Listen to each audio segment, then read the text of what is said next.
দিকে সরকারি চাকরিতে নিয়োগ প্রসঙ্গে সচিবালয়ে ব্রিফিং করছেন জনপ্রশাসন মন্ত্রণালয়ের সিনিয়র সচিব ডক্টর মোহাম্মদ মোখলেসুর রহমান। সরাসরি চলে যাচ্ছি সেখানে।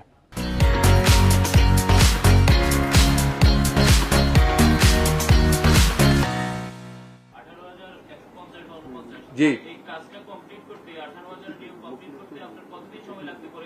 আচ্ছা, এটা আমি সরাসরি উত্তর দিতে পারবে পাবলিক সার্ভিস কমিশন, কিন্তু যেহেতু পাবলিক সার্ভিস কমিশন আমাদেরই একটা কনস্টিটিউশনাল বডি, এই জন্য এই কাজটা যাতে তাড়াতাড়ি হয় উই আর ফলোইং আপ।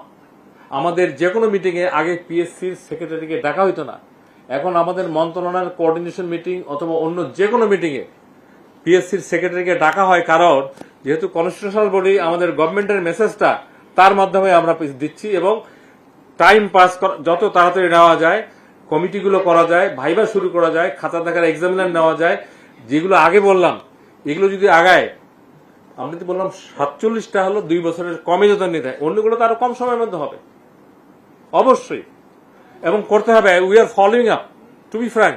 আপনারা যেমন আমাদেরকে ফলো করেন, পজিটিভ কারণে ফলো করেন, আমরাও এই প্রতিষ্ঠানকে এবার অন্যান্য বাড়ার চেয়ে অত্যন্ত ক্লোজলি ফলো আপ করতেছি, যাতে কেউ কোনো বলতে না পারে যে 2 বছর। আমি পিএসসি সেক্রেটারি ছিলাম, 2 বছর লাগার কোনো কারণ নাই।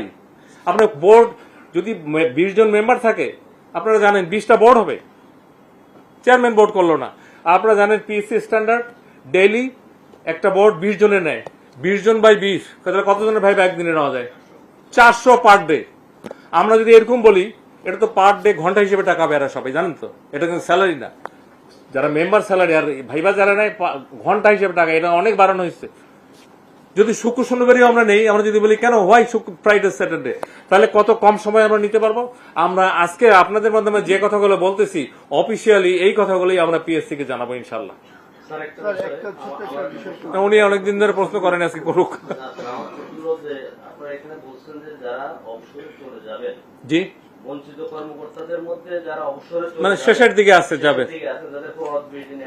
হ্যাঁ হ্যাঁ হ্যাঁ, তাদের সবাইকে অতিরিক্ত সচিব হিসেবে গ্রেড 1 পদের মধ্যে দিয়ে। জনপ্রশাসন মন্ত্রণালয়ের সিনিয়র সচিব ব্রিফিং করছিলেন। সরাসরি ছিলাম সেখানে সচিবালয় থেকে।